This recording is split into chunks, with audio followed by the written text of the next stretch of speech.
Miss হবে না আপনার পছন্দের টিভি শো। দেখুন জি5 অ্যাপে একদম ফ্রি। রাই সবটা জানে না, রাইকে সবকিছু বলা হয়নি স্রোত। আচ্ছা, রাইকে তোমরা বলেছো যে আমি কাল থেকে সারাদিন সারাক্ষণ ধরে আমি এখানে বসে আছি, অপেক্ষা করছি শুধুমাত্র ওকে একবার দেখার জন্য? অনির্বাণদা প্লিজ প্লিজ, এই একই কথার কতবার বলবে বলো তো? আমার দিদিভাই তোমার সাথে দেখা করতে চায় না, আর ওর এই সিদ্ধান্তের বিরুদ্ধে আমি তো যাব না, যাওয়ার কোনো প্রশ্নই ওঠে না। আমি চাইলেই কিন্তু আইনের সাহায্য নিতে পারি। অদ্ভুত ব্যাপার তো, আপনারা কি কোনো রকম ভাবে আমার কথা শুনতে চাইছেন না, নাকি আমার কথা বুঝতে পারছেন না? কোনটা আমাকে বলুন না পরিষ্কার করে। আমার ওয়াইফের অত বড় একটা সার্জারি হয়েছে, অথচ তাকে আমি এখন অব্দি দেখতে পাইনি। স্যার, আমাদের কিছু করার নেই। আছে, অবশ্যই আছে, অবশ্যই আছে। দেখছেন কাল থেকে কন্টিনিউয়াসলি আমি এখানে রয়েছি, বারবার ছুটে আসছি আমার ওয়াইফের খোঁজ খবর নিতে, সে কেমন আছে, এতটা চিন্তা হচ্ছে আমার। আর তারপর আপনারা আমার কথা শুনতেছেন না, একবারও আমাকে তার সাথে দেখা করার ব্যবস্থা করে দিতে পারছেন না। কি চান আপনারা, আমাকে পরিষ্কার করে বলুন তো। স্যার, আমি জানি আপনার কিছু করার নেই, ফাইন, আপনাকে করতে হবে না, করতে হবে না আপনাকে। আপনি আপনার সিনিয়রকে ডেকে দিন, ডেকে দিন। কোন ডক্টর রাইকে অ্যাটেন্ড করছে আমাকে বলুন তো, তিনি কি এই মুহূর্তে অ্যাভেলেবেল? বলুন না, আমি তার সাথে কথা বলবো, আমি তার থেকে ডিরেক্টলি আপডেট নিয়ে নেবো। নাম কি সেই ডক্টরের? স্যার এইভাবে তো আপনাকে যেতে দিতে পারি না। ডক্টর 11টা থেকে রাউন্ডে বেরোচ্ছেন, আপনি চাইলে তখন কথা বলতে পারেন। না না না, তখন চাইলে মানে 11টা অব্দি আমি ওয়েট করতে পারবো না, অসম্ভব। যথেষ্ট সময় কেটে গেছে সিস্টার, যথেষ্ট সময় কেটে গেছে। আপনারা আমার অবস্থাটা বুঝতে পারছেন না? পেশেন্টের তো নিশ্চয়ই এতক্ষণে জ্ঞান ফিরেছে, ওনাকে নিশ্চয়ই নর্মাল কেবিনে শিফট করা হয়েছে, আমি এখন ওনার সাথে দেখা করতে যাবো, বাস দ্যাটস ইট। স্যার প্লিজ, এখানে যে নিয়ম আছে সেগুলো ফলো করার চেষ্টা করুন। আপনি যদি জোর করেন তাহলে কিন্তু আমরা সিকিউরিটি রাখতে বাধ্য হব। আপনি ভয় দেখাচ্ছেন আমাকে, থ্রেট করছেন, মানে আপনি আমাকে ঘাট ধাক্কা দিয়ে এখান থেকে বের করে দেবেন, এই ভয় দেখাচ্ছেন আপনি আমাকে? আমি আপনাকে বোঝানোর চেষ্টা করছি, প্লিজ বুঝুন স্যার। না না, আমাকে আর কিছু বোঝাতে আসবে না, আমি আর কোনো কথা শুনতে চাই না, আমি কিচ্ছু বুঝতে চাই না, কিচ্ছু না। সোনালি, হু ইজ দিস জেন্টলম্যান? আপনি মানে আপনি কি কারণে এত উত্তেজিত সেটাকে আমি জানতে পারি? দেখুন, এটা একটা হসপিটাল, এখানে চিৎকার চেঁচামেচি করে শান্তি নষ্ট করার যে ঠিক নয় সেটা আপনি জানেন না? সরি ডক্টর, জানি আমি, আমার ভুল হয়েছে, আমি যদি উত্তেজিত হয়ে থাকি I am really very sorry doctor. আসলে আমি আমার ওয়াইফের ব্যাপারে জানতে চাই, ওনারা আমাকে কেউ কিছু জানাচ্ছেন না। ওয়াইফ? কোন পেশেন্টের কথা বলছেন উনি? স্যার 312। 312 রায়পূর্ণা মুখার্জি। আচ্ছা আচ্ছা, উনি হ্যাঁ কি জানতে চান বলুন? অ্যাকচুয়ালি আমাদের কলেজের স্টুডেন্ট স্রোতস্বিনী মুখার্জির দিদি হিসেবেই রায়পূর্ণাকে চিনি, ওর হাজবেন্ড সম্পর্কে কিছু জানা ছিল না। আসলে ডক্টর, আমি সময় মতন উপস্থিত থাকতে পারিনি, একটা প্রবলেমে পড়ে গেছিলাম। রাই এখন কেমন আছে ডক্টর? হ্যাঁ, রাই ভালো আছে, আস্তে আস্তে রিকভারি করছে, জ্ঞান তো কালকেই চলে এসেছিল, তবে ড্রাউজিনেসটা আছে, এখন ওই বাড়ির লোকের সাথে কথা বলছে। আচ্ছা ডক্টর, ওকে অপারেশনের পরে কিভাবে রাখতে হবে সে ব্যাপারে যদি কিছু বলতেন। এখন তো খুব যত্নে আর বিশ্রামের মধ্যে রাখতে হবে, অনেক নিয়ম মেনে চলতে হবে। আপনি চিন্তা করবেন না, রিলিজের আগে সব জানিয়ে দেওয়া হবে। ওর রিলিজ কবে হবে ডক্টর? আপনি কি অপারেশনের আগে পেশেন্টের কি কন্ডিশন এ সম্পর্কে কিছুই জানতেন না?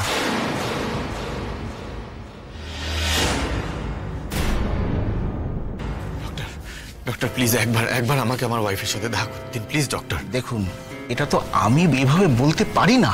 কেন কেন ডক্টর, আপনি বলতে পারেন না কেন? ওনারা বলছেন যে আমি পেশেন্টের সাথে দেখা করতে পারবো কি পারবো না সেটা ডক্টর বলতে পারবেন। আপনি তো ডক্টর, আপনি বলছেন আমি বলতে পারবো না? ডক্টর প্লিজ এরকম করবেন না প্লিজ। আপনারা আমাকে হেল্প না করলে আমি কি করে আমার ওয়াইফকে দেখতে পাবো বলুন তো? আমি হাত জোর করছি আপনার সামনে ডক্টর, হাত জোর করছি, প্লিজ প্লিজ, আমি রিকোয়েস্ট করছি আপনাকে, আমি হাত জোর করছি আপনার কাছে, আমাকে একবার আমার ওয়াইফের সাথে দেখা করতে দিন প্লিজ। আপনি এভাবে উত্তেজিত হবেন, অস্থির হবেন না, আপনি বরং সিস্টারের সাথে কথা বলুন, ওরা ভেতরে গিয়ে দেখে আসুক পেশেন্টের সাথে কে কে আছে, তারা যদি পারমিশন দেন তাহলে হয়তো আপনি নিশ্চয়ই যেতে পারবেন। প্লিজ আমাদের কোঅপারেট করুন প্লিজ।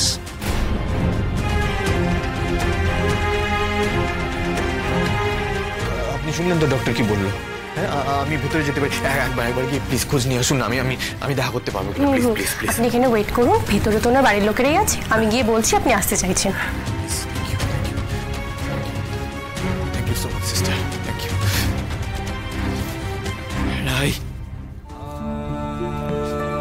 রাই প্লিজ আমাকে আর একটা চান্স দাও Rai please, for God's sake Rai, আমার অপরাধের ভার আর বাড়িয়ে দিও না রাই, আর বাড়িয়ে দিও না রাই প্লিজ, একবার রাই প্লিজ। রাই নিজে বলেছে যে ও আমার সাথে দেখা করতে চায় না, নাকি তোমরা সিস্টারের মুখে কথা বসিয়ে আমার কাছে পাঠিয়েছো? ও তার মানে তুমি বিশেষ বিশেষ কিছু কথা বিশ্বাস করো, সবার সব কথা বিশ্বাস করো না। যেই কথাগুলো তোমার অবিশ্বাসকে পুষ্ট করে শুধু সেই কথাগুলোই বিশ্বাস করো। তোমার নামটা শুনে গোটা গোটা করে বলে দিয়েছে বাড়ি চলে যেতে পারো। এটার পর নিশ্চয়ই আর কিছু বলার নেই তোমার। রাই সবটা জানে না, রাইকে সবকিছু বলা হয়নি স্রোত। আচ্ছা রাইকে তোমরা বলেছো যে আমি কাল থেকে সারাদিন সারাক্ষণ ধরে আমি এখানে বসে আছি, অপেক্ষা করছি শুধুমাত্র ওকে একবার দেখার জন্য? অনির্বাণদা প্লিজ প্লিজ, এই একই কথার কতবার বলবে বলো তো? আমার দিদিভাই তোমার সাথে দেখা করতে চায় না, আর ওর এই সিদ্ধান্তের বিরুদ্ধে আমি তো যাব না, যাওয়ার কোনো প্রশ্নই ওঠে না। আমি চাইলেই কিন্তু আইনের সাহায্য নিতে পারি। বৌমনি তুমি ওকে বোঝাও না প্লিজ। কালকে আমার মা বাবিকে যথেষ্ট অপমান করেছে, আমি কিচ্ছু বলিনি, আর আজকে আমাকে রায়ের সাথে ও রিয়েলি তোমার মা বাবাকে করা অপমানটা তোমার এতটা গায়ে লেগেছে? ঠিক যেভাবে আমার করা অপমানটা তোমার গায়ে লেগেছে না, ঠিক সেভাবেই আমার দিদিভাইকে করা অপমানটা আমার গায়ে লেগেছে। অবাক লাগছে আমার স্রোত। একটা সময় ছিল যখন আমি তোমাকে আমার লিটল সিস বলে ডেকেছিলাম, আমি নিজের বোন বলে ভেবেছিলাম তোমাকে।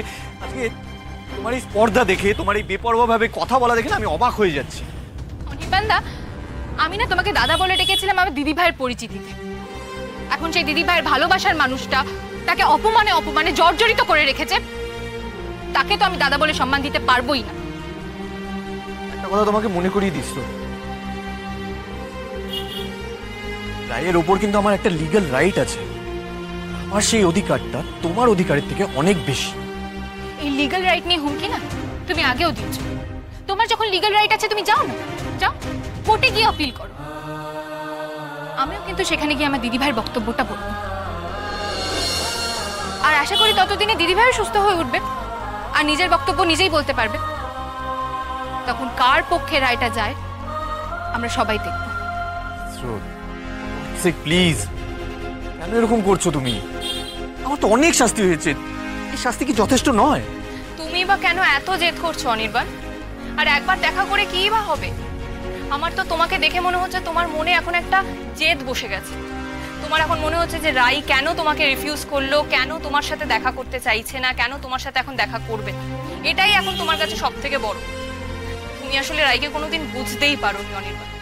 রাইকে বোঝার মানসিকতাটাই নেই তোমার, তাই এত ভুল বোঝাবুঝি, এত অপ্রিয় পরিস্থিতি।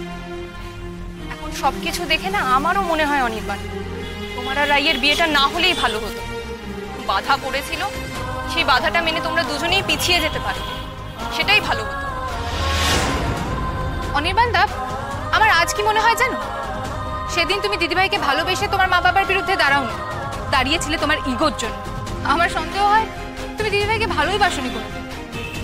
একটা মানুষের উপর অধিকার বোধ ফলানো ছাড়া আর কোনো উদ্দেশ্যই ছিল না তোমার বিয়ের।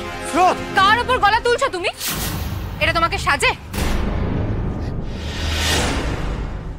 জি5 ডাউনলোড করুন আর সব এপিসোড দেখুন একদম ফ্রি।